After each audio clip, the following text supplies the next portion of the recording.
Federico. He's left the screen. He has left the screen. Oh, wait. Well, Something there we go. is happening. He's Okay. sharing his screen. I'm confused. That's okay. I'm not going to mention those notifications I just saw there, brother.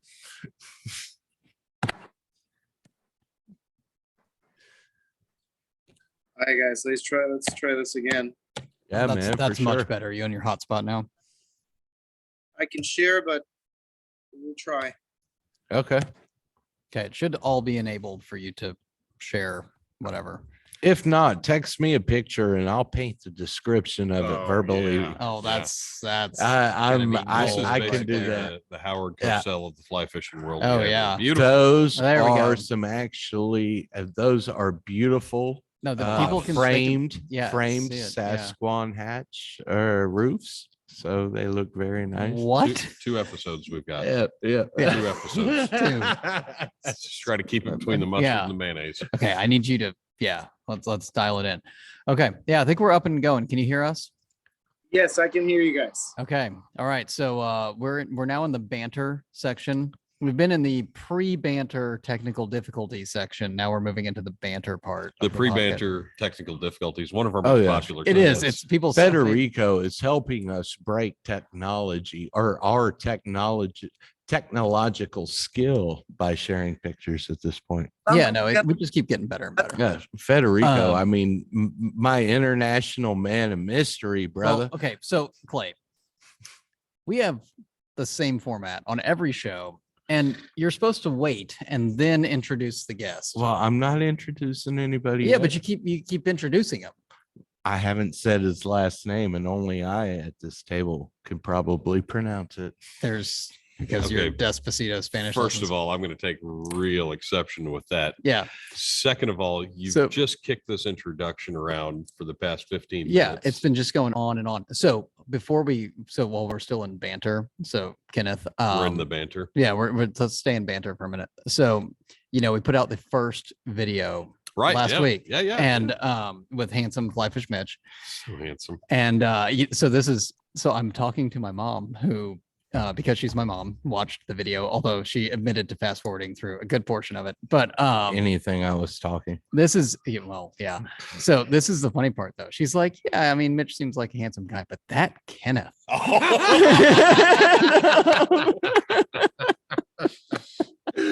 Let me just say for the record, Yeah. of all the moms out there, your mom has always been my favorite. Of course. She yeah. continues to do nothing but please me with remarks like that. Yeah. She's clearly a woman of distinction and taste. I'm starting to worry that dementia might be setting in, but We should probably get your dad on the horn. Just remind him how lucky he is to be married to such a high quality woman. If she had nice things to say about me. yeah, what's funny about my dad on the phone is that it's either a 3-second conversation or 45 minutes. There is no in There's no between in-between. with the man. Yeah, Yeah. he's just like, yep, okay, well, talk to you later, bye. Or he's in the car and he has got to tell you, like, I don't know, he's got a Have you coupon. seen what they're doing down here That's to pretty much- 35? I mean, that's pretty much it. Or, well, we got a coupon and we're going in, and because they live outside New Braunfels. So he'll drive 45 minutes and spend $10 in gas, maybe 20, to save 37 cents Look at on something, because that's what Red he does. Robin's giving away free drinks on Thursday. Not missing that. Yeah, that's, well, I'm going. Thank you. picking up- I would like to thank the Jacobys for their accommodations and for his mother's hopeful forgiveness. You're fine. They've known me for Okay. 40 years. Should so- be okay in the long Yeah, run. yeah, I think it's fine. So with that, so now that Well, you've mean, got a fan, yeah. The thing about it is, obviously, I didn't need any help in the ego department. But now this will absolutely make my head explode, and neither one of you or any of the 20s of people that listen to us will ever be allowed to forget this. No, I'm not gonna forget it. Double That's, digits, baby. Double right. digits. I'm just saying, I'm going to put this up there with my marriage, the birth of my children, being an Eagle Scout. This is one of the things that I'm considering putting on a resume. Yeah, no, absolutely.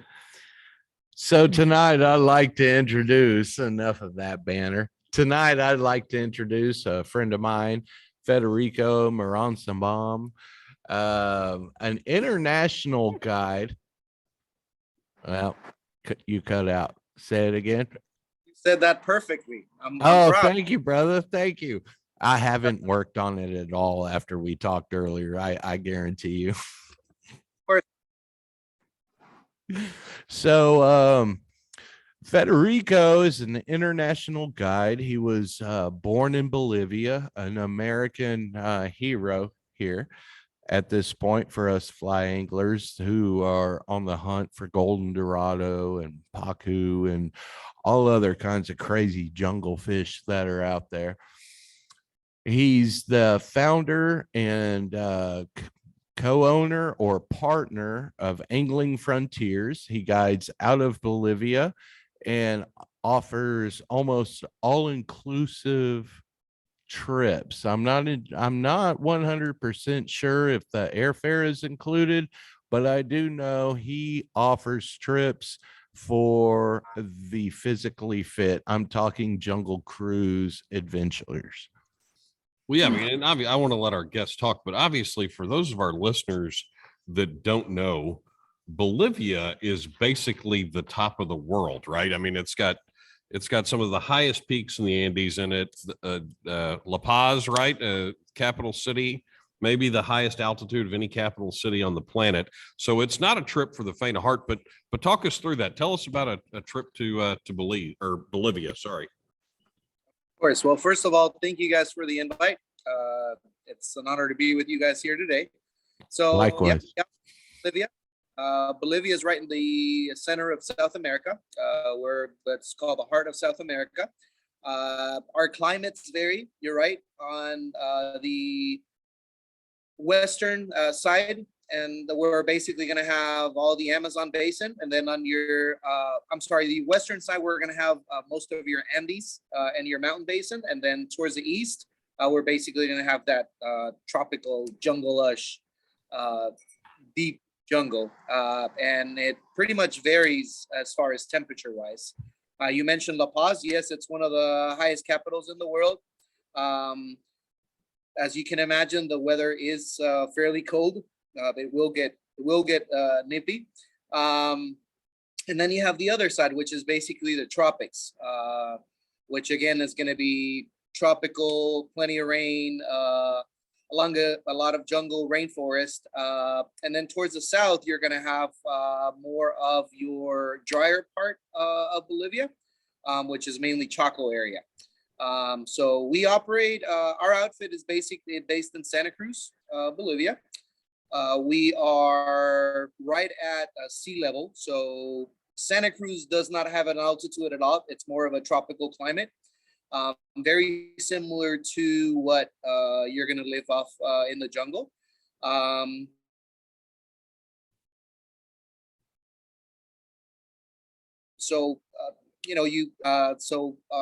It's very comfortable to be in.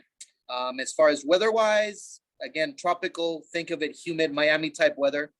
Our summers, I would say they're in the 90s and 100s, and our winters are going to be within the 40s and 50s. Even though it might be wintertime, we still have 90-degree days. So it's fairly tropical. Sounds like a good cast your faith trip to me. All right. So logistically, can I fly from DFW directly to Santa Cruz, or do I have to go through La Paz or somewhere else to get there? Good question. So you have different routes. You can either use Miami as your main hub and do either a direct flight from Dallas to Miami straight flight, or Santa Cruz. You're looking from Miami, it's about a 7-hour right down straight to Santa Cruz. You don't have to stop in La Paz. Or if you want to go through Houston, Houston has another route that you usually go through Panama, Houston, Panama, Santa Cruz. So as far as getting in, you're probably looking at a total 10, 12-hour travel time. That's what I get usually from here, from Dallas. I'll usually fly to Miami and just take the next flight down. You can usually leave at nighttime and you're there early morning. So usually you'll fly out on typically on a Thursday evening, get there Friday early morning, get to spend the Friday with us, sleep at a 5-star hotel the very first night, and then the very next day you head out to the jungle. All right. So talk me through this. It's about 12 hours to get there, give or take, plus or minus. What time zone am I in when I get there? And So as a follow-up to that, you're in the Southern Hemisphere, right? So our seasonality is a little bit reversed. that's correct. So basically, our summers here are winters back in Bolivia, and vice versa. Time-wise, during our season, you're looking at a 1-hour difference here in Texas. Okay. So not bad. So no jet lag, nothing like that. So you pretty much get to Santa Cruz. You get to chill the very first night. We host you at a very nice 5-star hotel. Your breakfast included the very next day. So you have early breakfast around 9 o'clock. You'll get picked up, and we drive you, transport you. Basically, we take care of you since you get to Bolivia. Clayton, you asked about our packages. So yes, it's an all-inclusive package. We are going to include everything from picking you up from the airport, hosting you at the 5-star hotel. You get a night of hotel upon arrival and a night of hotel upon before you depart. And the only thing that's not going to be included is basically your international flight, and then the rest of your expenses and bar tabs while you're in the city. The rest will. So then that's a deal breaker for you, Clay. No, absolutely not, because I'm going to make a little change on top to pay for the booze. Uh, I mean, how could you possibly afford the 3 beers a night it takes you to get hammered? that's right. drunk? Yeah. Yeah. Usually the last one is half full somewhere. Yeah. Some extra change for the all amenities at the hotel, and definitely to have some fun while in Santa Cruz. Well, there we go. The very next day, we'll take you guys out to the local airport. Getting to the actual lodge, it's only accessible by air. So we take usually Cessna's 206 straight into our airstrip. It's about a 2 hour and 15-minute Cessna ride into the airstrip. Just depends on the wind. With a good tailwind, you'll get there a little faster. It's a jungle type airstrip, so it was built by hand. We've had the airstrip for about 2-3 years, about 2 years that we've had it operable, back since 2019. So pretty much from the airstrip to the lodge, you have about an hour and 15 minutes. And we use dugout canoes to travel back and forth up and down the river. And we use, they're the equivalent of mud motors. They're long nose motors, which are very efficient. And that's what we use in the area because they're so easy to basically have parts in the middle of nowhere, and they're easy to work with and then have parts. So this usually happens early morning, 9 o'clock. You get to the airstrip around 11:30, noon for that matter. You're pretty much having lunch at the lodge. You'll get your bearings straight that first day. We'll pretty much go through a little leader, tackle, fly, little session that has to do with your gear. Get your bearings straight. And after that, we basically take you out to our local beats and pools. So our program's designed different ways. Clayton mentioned that we host our adventurous and physically fit anglers, and you're right. We have 2 different programs. We have what we call the Casara Expedition, and then we have what we call the Jungle Experience. Jungle experience all the way for right here. I'm sorry, didn't mean to interrupt you, brother. No worries, brother. As far as the experience itself, the Casara Expedition is going to be mainly using our main lodge as our main facility. And we will be fishing the different river systems that are basically accessible to our lodge. Our lodge sits in the junction of 2 river systems, basically the Pachena River and the main Casara River. So both rivers are unique and they all have their beauty. And you can still catch trophy fish on each body of water. It simply depends on the river conditions as far as which pools and which runs we're going to choose. But our Casare program is going to be mainly geared towards fishing 2, 3, 4 hours from our main lodge and coming back to the main lodge. Our jungle experience is actually going to give you a taste of the beats that are the lower beats, and it's going to give you a taste of the upper beats as well. We have 2 different out camps that are set up at the headwaters of each Casare and Pachena River. Each out camp is going to be equipped with basically dome tents. It's going to have a dining area. It's going to have meshed areas for you to eat comfortably in. And we're going to have bathrooms as well. We have outdoor drop blue type bathrooms out in the jungle. And you're basically going to have a traveling circus with you. And these jungle experience, the whole crew basically travels with you. That's Chev, our partners, our Chimani Indians, guides, everybody as a team. And our mission is basically to fish our way up to the headwaters and basically sleep out under the stars, get to dip in the river for our bats and stuff like that. And it's truly out in the middle of nowhere. You sacrifice the little comforts of the main camp, but this certain sceneries that you get to see and the experiences that you have are different and unique for each program. So it simply depends on how much or how hard you want to push yourself. Jungle Experience program is absolutely for our physically fit clients. We are going to be walking 2, 3, 4 miles a day. And, you know, So you could never do that. No, I've walked. 400 yards and Yeah. you're done. I think with a couple of oxygen cans, maybe a portable tank, I could make it. Yeah, maybe. That's. Oh. and this as you guys want to push. And we'll obviously, you know, get the first couple of days, we'll kind of get a hold of, you know, what you guys want to do and what you want to accomplish physically every day. And that all week. But yeah, I mean, like any, you know, most fishing, some of these harder to get spots are going to be the most beautiful, and that how much effort you put in it is going to resemble of how much you're going to get out of it. Right at the lodge, you can still catch 20, 30 pound dorados and catch as many species as you can upriver. It's just the experience for catching the fish and the type of, you know, adventure that you want.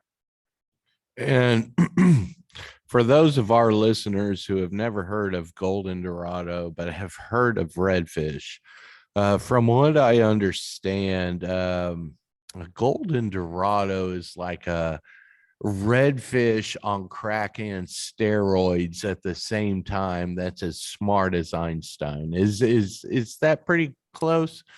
Well, think of it, yeah, similar, I guess, the structure as a redfish that probably has the stamina and the power of a GT as soon as it hits that fly.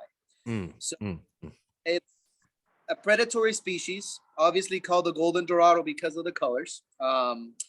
Pictures don't really do any justice to the fish. You got to hold one in person and to truly mesmerize those colors. They're just stunning.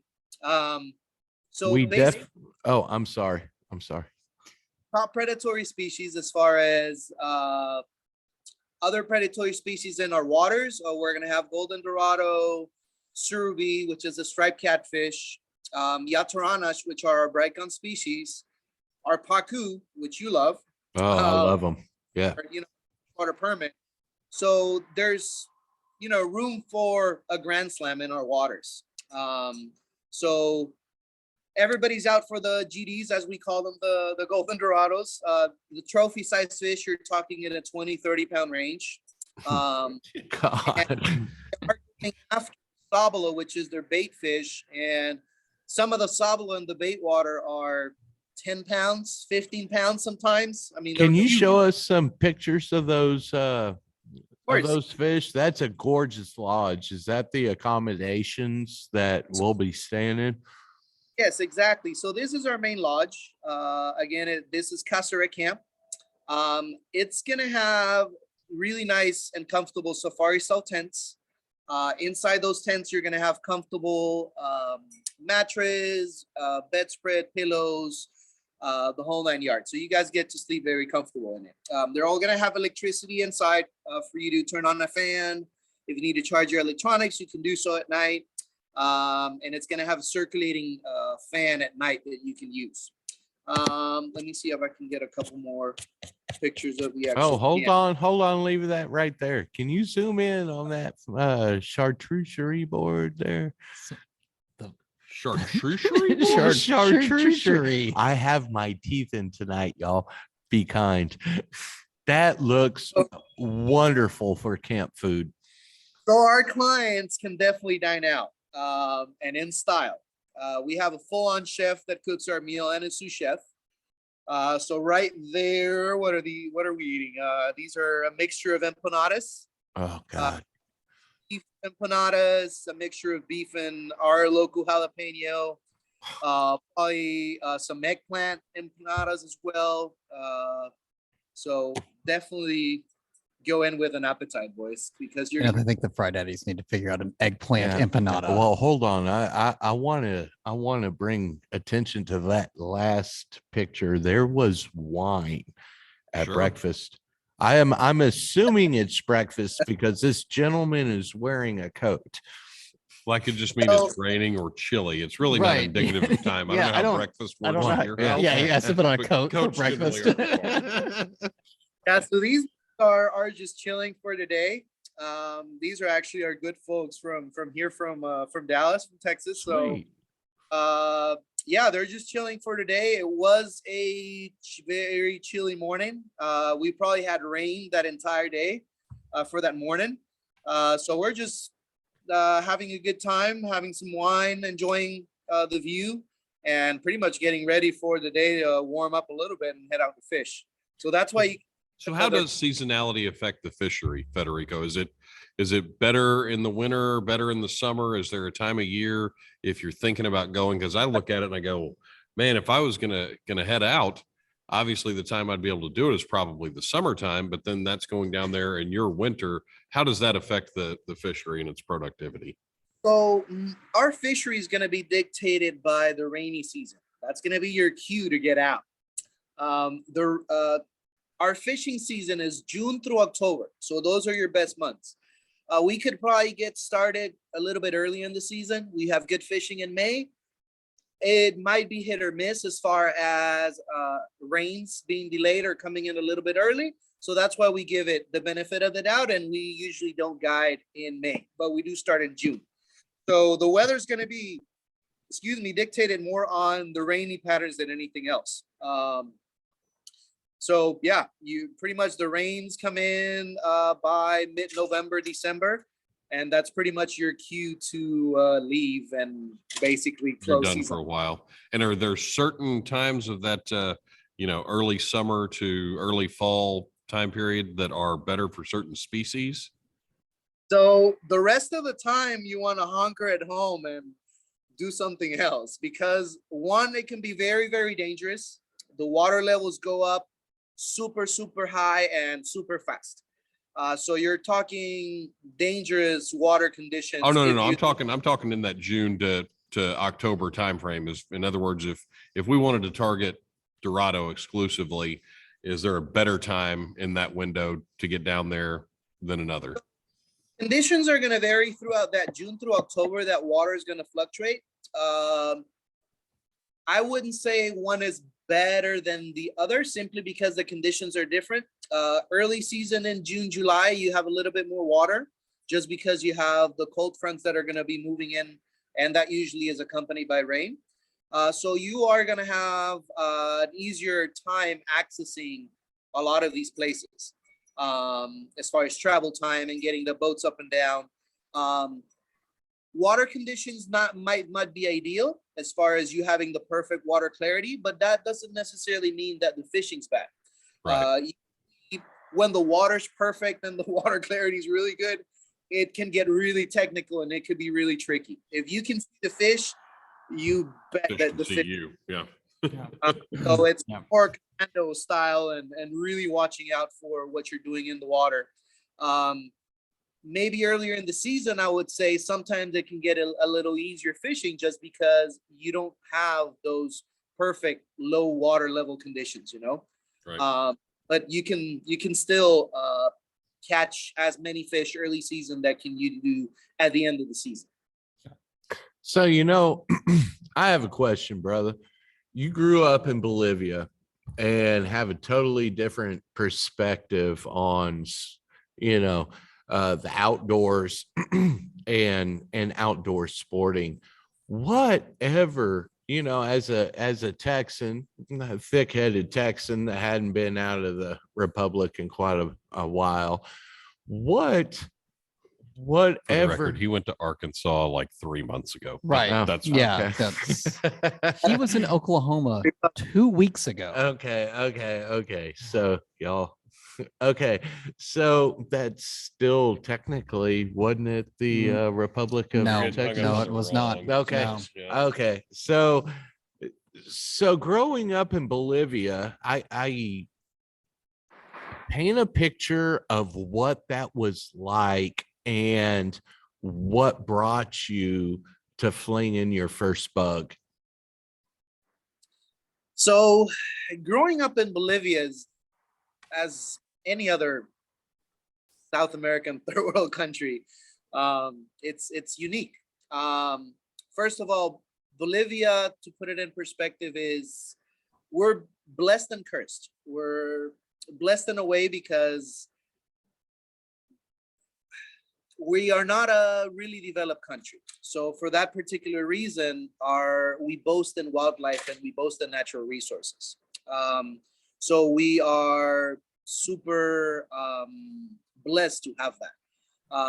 The contrast of that is, yeah, we have inequality and distribution of wealth is to a point not as equal as you would like it. So I grew up as a kid in a ranch. My dad used to be own cattle and raise cattle and pretty much do everything from dairy products to selling cattle for meat and stuff like that. So it was used for me to be outdoors, and my dad was, or still to this day, he loves hunting, he loves wing shooting. So that's the way I got introduced to the outdoors. Was I obviously love being on top of a horse and wrestling with cattle at a young age, and Absolutely. and being young, and it wasn't until my probably 12 years old that whenever I was at the ranch, I would usually go out with all the cattlemen, and usually what they would do at night is go fishing. And back then it involved hand lining and catching big surubí or muturo or whatever catfish on a hand line. And that kind of got me into being in the outdoors and enjoying fishing. I wasn't born into a purist fly fishing world. I grew up conventional fishing. No, I'd say if you started out hand lining, you were the greatest Yes. purist of them Yeah, all. definitely. Hand lining a 30-pound catfish is about as pure a fishing experience as you can have outside of a spear or something like that. Yeah. Of course. So yeah, I mean, I grew up basically my teenage years. I would leave. I would not care about partying anymore, and I would just simply go out and do these trips on my own with friends, with my good friends. That's how I met Patrick, my partner, eventually, which I'll tell you guys the story here in a bit. But yeah, I grew up basically heading out to these areas to fish for surubí, peacock bass, all these different species. And eventually, obviously, got the hang of doing logistics for all these places. Most of these spots, you got to drive out to Bolivia. You got to have a 4-wheel drive and sacrifice at least 4 or 5 days because for you to get out there and come back. So definitely that was, I think, the backbone of us having an operation now is, you know, learning the ropes of the game and learning the little things as you know, I fish to all these different areas. So yeah, my partner in crime is Patrick Tendler. He's graduate from he's an Aggie graduate. So you Oh man, God Almighty. so by trade, Patrick's a biologist. He studied wildlife fisheries with an emphasis on conservation. So Patrick can name you every single species of bug, tree, animal, fish, you name it. He's the guru. So yeah, back in the day, Patrick and I met. We went to the same high school together. Our families known each other for a while, and we knew each other. And there was a particular point in our lives in which we became fishing partners, and then started venturing out and to all these different locations, and eventually scouted for different areas that we you know, wanted to truly go after. And once we scouted this particular area, Patrick was the very first one to actually hit the gold, as they say, and we knew that this place was super special. All right, so hold on. Patrick does not sound like a Bolivian fella to my American ear.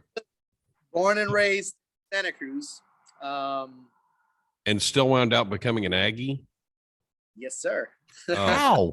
How? Why This is not the clearly a University family of with Texas? deeper I mean, issues. this is, Yeah. you know, How many Bolivians are named Patrick? Number one. Number two, how did they ever let him go to the Texas A&M University? It just A&M's like big time school, you know, and particularly for the region where we're from, which is Santa Cruz, which most are either into cattle or obviously are going into the oil field sure. type deal. Yeah. Okay. yeah, either way, it's top notch. Okay, then I'll allow it. It is a fine university, and I have nothing but good things to say about A&M. I wish them all the success in the world, and quite frankly, if I'm being honest, I hope they win every game a year except one. And if they ever go back to playing a real university, 2. That's it. Hey, So when is Texas joining a real conference? When does that happen? Is that this year? 2 years? 2 years. So Okay. 2 years All right. from now. All right. So yeah, man, thanks. Now, is that sausage I'd take, or is that like something? Is it from a leopard or not a Clay is leopard? clearly What did hungry. you say? A jaguar? It's definitely not from a leper. We don't want to say that Federico is serving leper sausage. That leopard. seems like a bad marketing tactic. But at some point in here, be sure to reiterate the website and how people find you, Federico. Go on.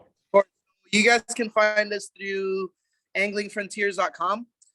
You can check out our website or obviously through social media. It's either through Instagram or Facebook, Angling Frontiers. So Patrick does a great job as far as maintaining our social media, and he's the guy behind the scenes of most of the things that we do with Angling Frontiers. So you're going to see all those pretty pics that are posted by him, and you can tell that we're super passionate about every single post that we do because we truly take our time, and Patrick's really passionate about what he does. So you guys are definitely going to enjoy our stories as well. So yeah, no monkey being served here. Okay, so all right. So Bobo. Okay, so you and Patrick are in high school and you're going out on these fishing adventures. Is this when you started fly fishing, or when did that happen? When did you pick up the fly rod? We started fly fishing when we obviously had the right conditions to do it. And this place was the perfect place to do it. So we pretty much learned to fly fish on our own because we didn't really take a lesson or anything like that. And we targeted golden dorado, trying to cast 5-8-inch flies. That's pretty So- bold to Okay. you remember Brian Wilmer from previous episodes taught himself Yes. on snakes and bass. That's These guys right. said, let's go No, after golden dorado. Yeah. Well, I think that the golden dorado is the snakes and bass of their area. Could be, yeah. Yeah. Oh yeah, that was to say the least, a challenge. But hey, I mean, we definitely rose to it. So It's cocky. I like I that. like it. Okay, so how'd you so you split your time between here in Dallas and down in Bolivia? Is that correct? Okay. yes. So why and why are you here? So I moved to Texas 21 years back in 2000. Back then, I came to school. I'm a UTD graduate, so Hey, Hey, hey, don't read that. I'm a comet, baby. Sent the teeth. wrong one. I'm good chest.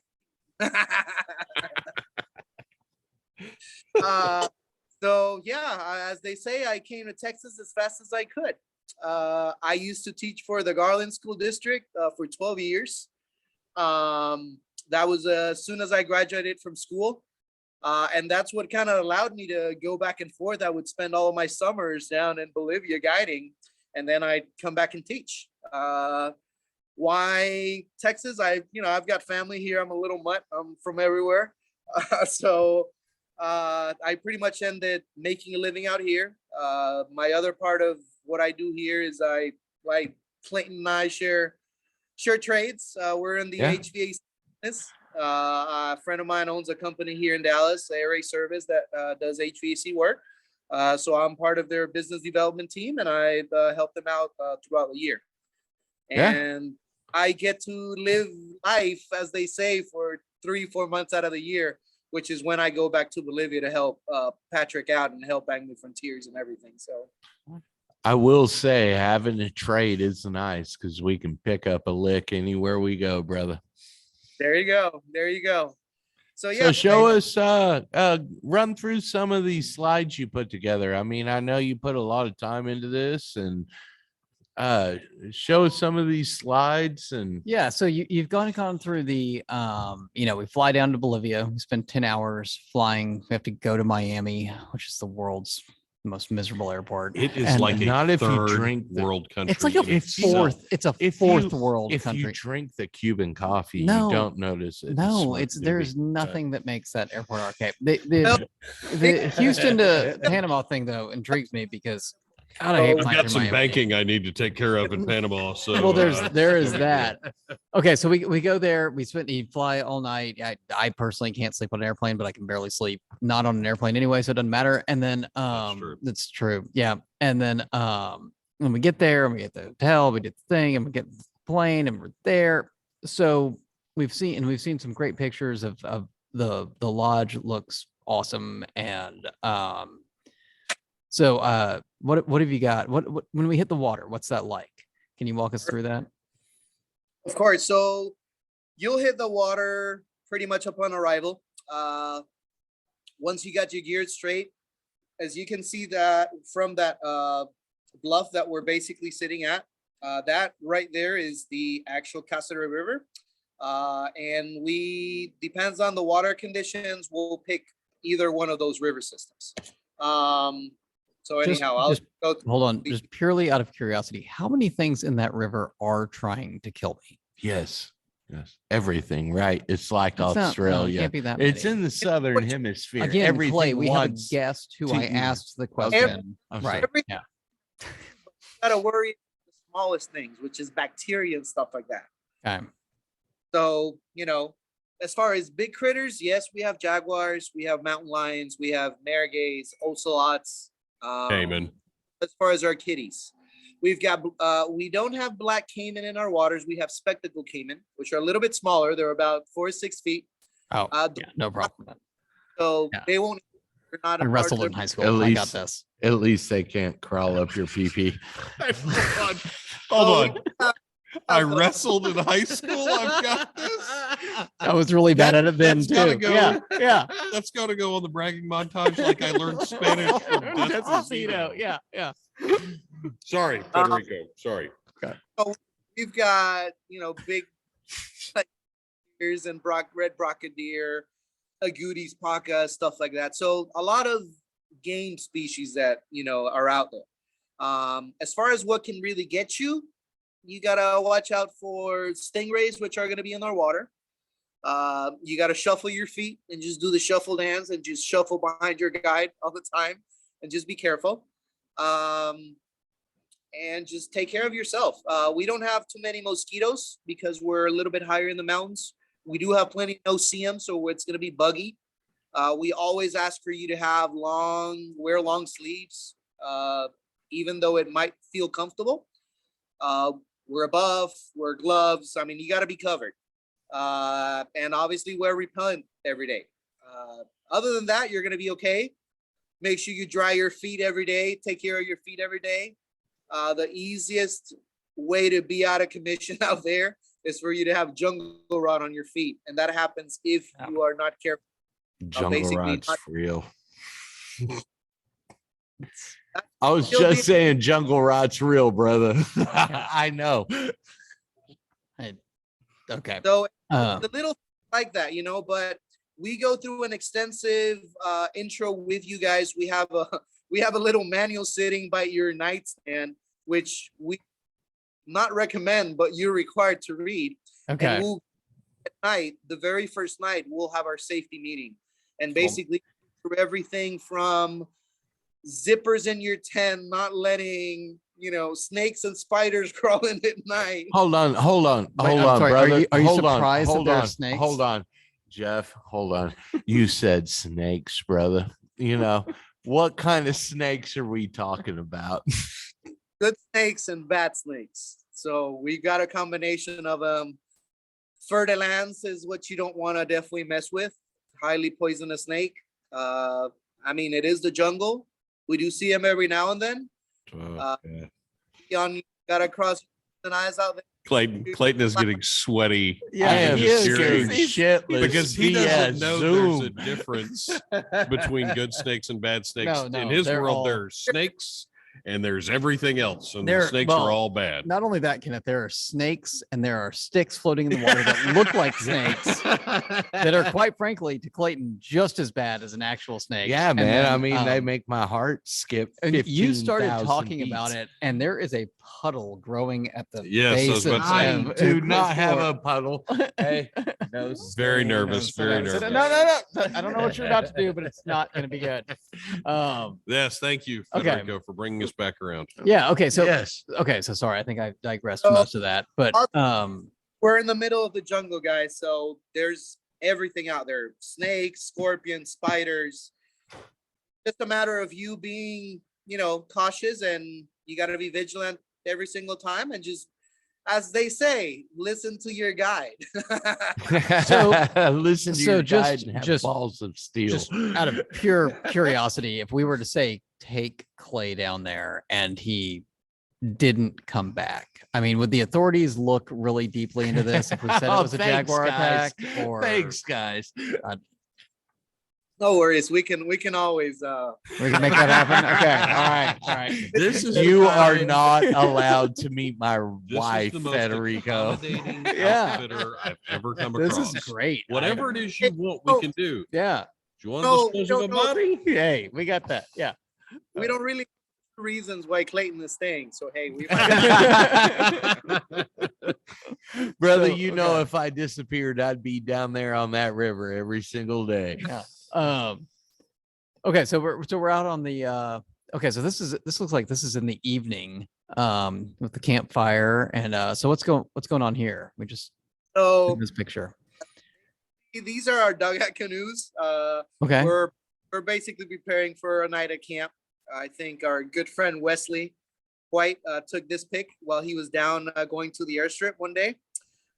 So you can kind of see our boats and our dugout canoes. They're basically made out of a single tree hull called ocho wood.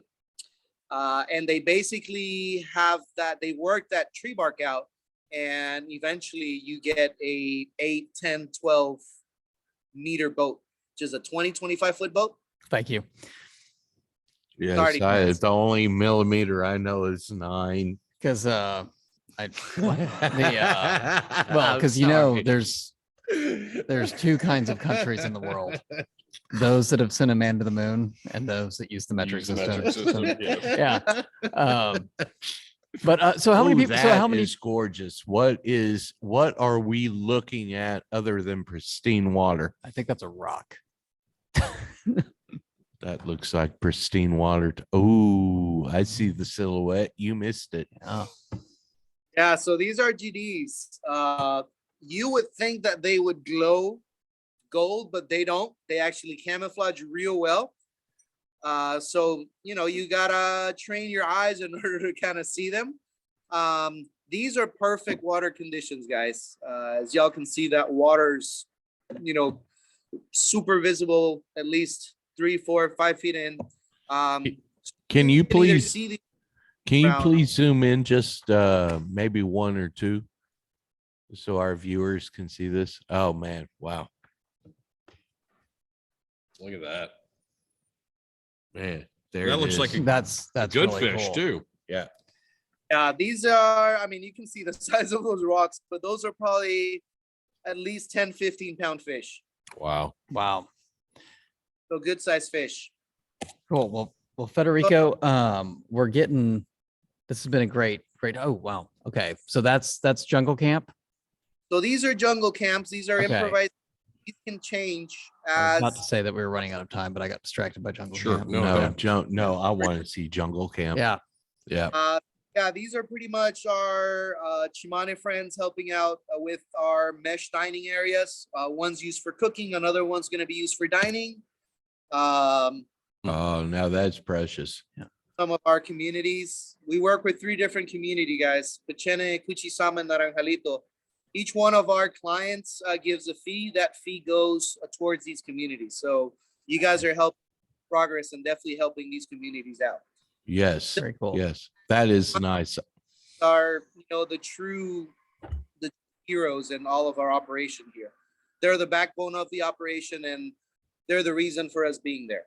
We're basically guests to the Chimane. So very very honorable, very down to earth type people, man.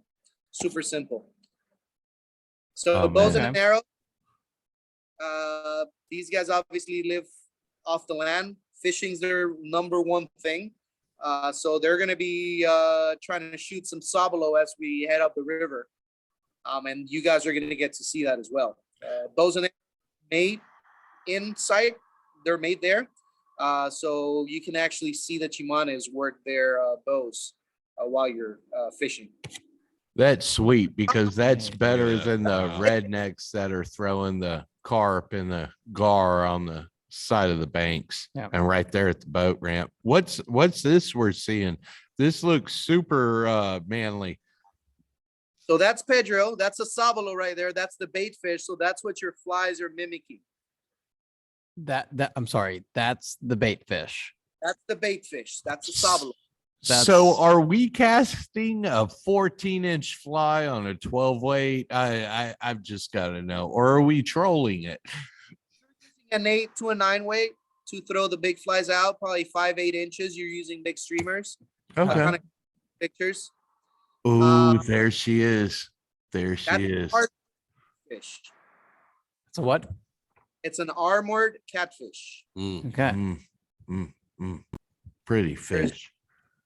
Can you zoom in on that fish? Can you go back and zoom? Oh, Oh, that's there. a. yeah. Okay. Can you zoom in on that That's a. and take us from right to left?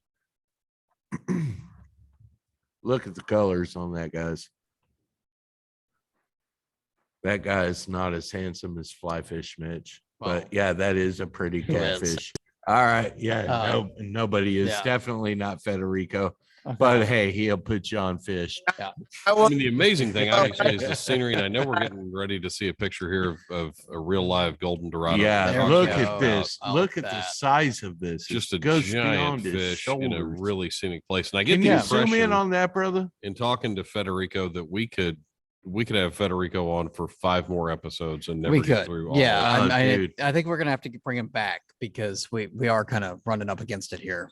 But But again, look at that. look at that. Yeah. Dude, what that fish in half. what That's was the great. tax man That's on great. that? What who So the tax man involves a bigger dorado. Oh and wow. Basically, Oh, that's you got that's wild. half. So we're talking a 36-inch fish. I mean, just by going off of the fish I've caught, that was at least 32 to 36 inches. This is Am I not a wrong? good. This is not a good way to judge distance by the fish. that you caught. Yeah, they're pretty much a meter fish. So what was the size of the Dorado that he could have caught If you that just slow played it a little bit ate better. Yeah. that ate a 32 to 36-inch fish? Yeah, so you are basically looking at 3-foot fish, at least 36 inches or so. Right, 30 right. The 30 pounder. So that there is probably a good, I would say about a 5-8 pounder. And 15, 20 pound fish can easily cut that in half. Wow. Cool. Slow Yep. play. One That's less strike. yeah. Just a Yeah. my God. This is gorgeous. You know, I mean, guys. these are pretty amazing. And you told us earlier. Y'all that have to, if y'all I'm are talking just play. listening It's cool. to us on Fine. Spotify, you have to log into YouTube to It's see great. these It's cool. Is pictures. my And I'm microphone sorry, broken? Jeff. Yeah, I mean, you told us earlier that the pictures just don't do it justice. So I can only imagine that, you know, in real life that they're just so much more beautiful. Oh, man. But we are That kind of looks like me. Clay. I fish just like him. No, that looks more like you. But that is true. yeah. Man, I think we're gonna have to get Federico back on again. Yeah. But Federico, can we get you back on here again so we can pick up and like really just go into some wild I'm questions curious if that we could these have- guys have? do you have the technology at Fish Camp that you could join us from Bolivia? Oh yeah, we've got Wi-Fi at camp. Only out of That's we got to make that They happen. got Wi-Fi in the jungle of Bolivia. This is the worth the money. I don't care how much it is. Okay. So, hey, so Federico, so tell us again how to get in touch with you guys. How do you book a trip? You know, Absolutely. what's the best way? So you guys can get in touch through social media. That's the easiest. Or you can email me at Federico@anglingfrontiers.com or Patrick. That's PATRICK at anglingfrontiers.com. I like that he spelled Hello. Patrick, but not not Federico. Yeah. Hello. All right. Yeah. And it's anglingfrontiers.com. We will we'll post that when we'll Absolutely. put that in the notes on the episode. An email or just message me. You'll Yeah, and- find my website and just give me a holler. We'll talk fishing. I'll run you through the logistics and we'll take good care of you. And I would guess that you're starting to book up now for next For- summer and fall, right? we almost have our season booked for 2022. Really? Okay. Yeah, So Guys that want to get on board for next for 2022, you got to do it now because otherwise you're gonna have to wait an entire year to do it. okay. All right. Good to know. And what do these trips run? So either our Castor expedition or our jungle experience are gonna be $59.50 for the week per angler. Okay. Man, what a deal. Sweet. Federico, man, thanks for having a little bit of faith in me and coming on the podcast. Thanks for being hospitable and for these two degenerates being hospitable to you. I can't wait to have you back on, brother. And man, I'm really glad you're supporting the organization. Yep. Thank Same- you so much. Thank you guys for having me. I'd love to come back. I know there's tons of stories I'd like to share with y'all. We could be here all night. Yes. Absolutely. Support as well, and we'll be in touch. We'll see you guys at the shows. Okay. Awesome. Sounds Thanks, good, Federico. brother. Appreciate it. Take care. Okay. As I Now think we're- it's time. Thank you, Federico. I think it's time for us to hit the theme. It's time. It's The theme? time. Hold on. Dun, dun, dun. Wait, what are Dun- we no, holding we're on? what? There's no holding on. We're We're hitting the hitting the theme. theme. You can't Well, hold on in the It's middle the of the theme. theme. It's the No. theme.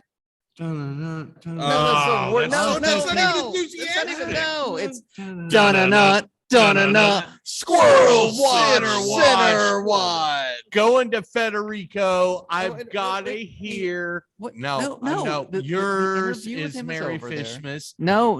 Federico, please tell me that a jaguar has dragged somebody through their No, tent this via hasn't their happened. head? This is, I actually have a squirrel watch segment for you, and I don't know why. We have like 3 points of formatting. You All right, can't stick to all right, them. all right, It's all right. incredibly Okay. frustrating. Hey, I- I'm Clay. What just happened here? I don't know. Can we get it back on the rails? Can we act like Jeez. podcasting? Look, here's the professionals? deal. I mean, we have the run sheet's so simple. We Federico's do over here thinking he's banter. dealing with a bunch of doesn't know- amateurs He doesn't in the know what middle he's of doing. Yeah. a church parish. we hall. bring in a professional fishing guide with an amazing lodge that takes people on incredible trips, and you're just over here acting like- Anglingfrontiers.com. anglingfrontiers.com. They're almost booked up for the next season. People need to stop listening and click and book Can their you lend trips just right an ounce of now. credibility to this? And you're over here just jumping all over the place. Get your phone out. I don't even know what's happening. I put you on your first bass. I'd like to It's- reset. I don't care. I'd like Okay. to reset. We're gonna hit it again. Dun-dun-dun, dun-dun-dun. Squirrel Center watch center. Watch watcher. center thing. So Jeff, So, since you've got a squirrel do. center, If you'd ever let shut us up. know. Yeah, so we had our first second Sunday Cast Your Faith trip this last weekend. Yes. We did. So Kenneth couldn't go because he had to parent his children, which is really unfortunate. But If I'd have known that was the excuse you're giving, I wouldn't have let out that disgruntled sigh right before you said it. We're spending time. but so there were 4 of us. We left here and we went up to Leela, and I had run up there before just to kind of check it out and see it before, but I never really. No, wait, spent who are the much time 4? there. You, It was me and Clay and Kevin and Nick. Nick. Awesome. Yeah. Great. Who are the 2 that caught the fish? It was, yeah, you and Kevin both caught 2 of the smallest bass I've ever seen. So get this. So But I'm hold by on. the lip, I'm they literally ate it. talking to you. Jesus. Knock over your microphone. Is this your first day? It is. Yeah. Okay. Go Me sit. no Go sit. habla. Go sit in the corner. No, we know you, Abla. Yeah, because you listen to Desposito. Cito. Yeah. So we get down there, and Kevin has fly fished just a tiny bit. Nick had never fly fished before. We're trying to, kind of get them outfitted, get them going, and I brought my waders because we're fly fishing, and I put them on. And Clay brought his, but I think he felt bad that we don't have spare waders. Although Cast Your Faith is taking donations to get extra To get some equipment. waders, Yeah, get to some get some gear, waders yeah. for people. We've got plenty of rods. We're but- looking to line some gear up. yeah, and that's gonna happen soon. So we get out there, and we're just fishing, and Kevin finds this little hole and he's grabbing caught a couple of these little tiny bass, and which is fun, and I'm like, I'm gonna go check this area out. And I walk out there and I look down, and I am being swarmed by carp. I mean, I'm telling you, at my feet. I mean, there had to be, I don't know, 20 or 30 of them. Get Just out of like, here. man. And Yeah, this and is, they're you said porpoising. Layla, but tell people what that is. That's The Lake Louisville Louisville Environmental Learning Area. Yeah, that's it. So Skeet. and, All kinds of carp. so there's carp everywhere, and I don't know if you've done much fishing for carp. It's really hard to fly fish for I carp. don't. I told you I've done, like Okay, it's the carp buffalo thing has completely passed me by. you need to jump on this train because here's the thing. I can grab a 2-aught hook and some Wonder Bread and hook up with a carp in like 30 seconds, or I can have $1,000 worth of fly fishing equipment and I can cast at a carp for the next 3 hours, and I'll be lucky if I get in one because they're not. It sounds great. Yeah, they're not. They're not. Unless you foul hook. Yeah, so they're not. They're not super predatory and all. So I've got this in there, and so I've got a bass fly on the time. So I'm like, all right, so I go on and I don't even like. I've got a carp box in my backpack. I can go over to the shore and take all my crap off, and I gear up for. I got this carp But fly you on think now. you found like carp I'm heaven. in like, Yeah. oh yeah. I mean, they're everywhere, and they're not really feeding. They're just kind of swimming around. But I'm like, okay, what else am I gonna do, right? So I go in, I cast, and I'm doing the thing, and their take is super subtle, and you're trying to watch them, and it wasn't great visibility, and all this stuff, and all of a sudden, a line takes off, and here's the thing: I knew immediately that I had foul hooked to this carp. I'm like, that is not in the lip at all. There is no like I'm retrieving this fly, and there's so many carp out there, you can't help but foul hook Get one, outta and it here. takes off. And I mean, I was on by 7 weight. That thing is bent all the way over there. Here comes Clay splashing through the water, and I'm like, it's foul hooked. Don't worry about it. I'll just bring it up. In my Wranglers. Yeah, and it's Wranglers and wading boots. Yeah, which it was a weird look, but whatever. And it he's over there, and so he's knee deep in the water, and I'm got this thing, and I'm playing it, and I mean, it's taking line out, it's coming back, and it starts to run down, and he's like, I got it, and he reaches up and he grabs my line, and immediately the fish Ka-chink. breaks off. Yeah. And then he was like, oh, you foul hooked it. I was like, yeah, I know I foul hooked it, Sure. but Okay, so you Already know confessed you to that. foul hooked it. Yeah. You know you foul hooked it. Yep. Would you have taken a picture with it? probably not. Okay, Yeah. so then what does it matter if I? Well, Yeah, no, it it doesn't doesn't matter at all. matter. Actually, I Okay. might, I Okay, might have thank taken you. a picture if it still had the hook in the tail. Well, But, you never yeah, know if this is a 20-pound carp. Yeah. You may take a picture with it either way. Yeah. I mean, oh Lord, you it's two. yeah. Let me Yeah. ask you a question. Man, Well, this is a serious it's been question. a good episode. Serious question. Yeah. If you hooked it in the tail, you foul hooked it, Mhm. and it fought, and you were able to land it, how is that less gratifying to you than it eating it? It didn't eat it. It didn't eat it. I Right. didn't. I'm not Jeff. Right, but when you fish Nor for bass, a lot of the times, especially when we're going down to like, Never foul hooked a bass but what you're getting is that I've taken a picture of. right. But what you're getting is a defensive strike or an aggressive strike. It's not Right, a hungry yeah, strike. It's yeah. not eating it. So, Right. if I wanted So to what's take the difference? Does it have to be a hungry fish for it to be a good catch? Yes, because I'm not out there trying to snag paddlefish or what's the other There's a name whole for like all of that paddlefish, all that salmon fishing up in the northeast. My Well, I was dad about to say, my- a I was lot gonna of say- people do that. Yeah, I was gonna say my Well, dad went on a yeah, I mean, trip to Canada yeah, one time, if- and all they did was floss for salmon. Yeah. That's because that's what you do. They don't eat anything. Yeah. So, okay, man, if you want to eat fish, yeah, don't take pictures. That's like posting a picture of a personal best bass on a private property. Would it be like taking a picture of a personal best bass that you claim is a quarter-inch off the state Quarter-inch off record, state and then record. printing it out on your State own record. home printer and using your own thumbtacks to put it on the bulletin board at Orvis? Would it be like Uh, that? With all due respect, I took that photo to CVS, had it printed out at my This is- cost. This is making it Enlarged. enlarged. Did Yeah, not, yeah, did yeah. not. No, I Enlarged. did not. I printed that out on a So he didn't even print it out on his home size. printer. He Piss took off. it and paid I just money. to took print it up out. So there here's my and I contention. showed This it. is- I showed it to my friends Well, up here's- there, Here's and they were like, "Holy shit, that's the biggest no, spotted okay. Oh, bass no, we've no. Seen." They first of all, On- they didn't. First of all, they on didn't, because I went up to the Orvis Brazos. later that day and I said, "Hey, I see Will you Clay's got his please put picture," the and he's picture up? and they were like, "Yeah, he was really proud of it, and he really wanted it right in the middle of the board." And, for all of my There you go. friends, yeah. or excuse We're me, all here. co-workers Yeah. at this point that Okay. did that. All right. Settle down. Love you. Skippy. All right. So, but here's the thing. Like, yeah, okay. I would like to catch him in the lip. Obviously, I'm not trying to foul hook a carp, but you know what?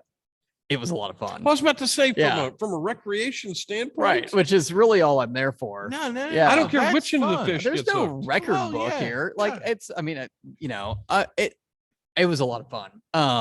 And I fished for them for a while, never hooked one up. They're tough, but it's a lot of fun. So, anyway, so next second Sunday, our next second Sunday is going to be the Sunday before our Beavers Bend trip. So I've just started working this out on paper, and I'm going to start working a little bit more. I think what we may do for that second Sunday is, since we're taking the Beavers Bend trip the next weekend, is is do some casting instruction, go over some, some technique and stuff. Cause I know for sure that we've got some new anglers coming. Yeah, I was thinking about And, that. I was looking at the calendar. That'd yeah, be a it's great time perfect. for kind of just a shakedown meeting. That's, We can get I some think that's lunch the going. plan. So, you so know. whether or not you're coming on our Beavers Bend trip, which you should come, there's still spots available. The sign up genius out there, the Facebook page, it's got the link. If you can't find that, get in touch with us. But, even if you can't do that, if you've ever been interested in fly fishing, kind of want to get the basics of what goes on in fishing, especially for trout this time of year in this area, that second Sunday, we're going to be here at the church.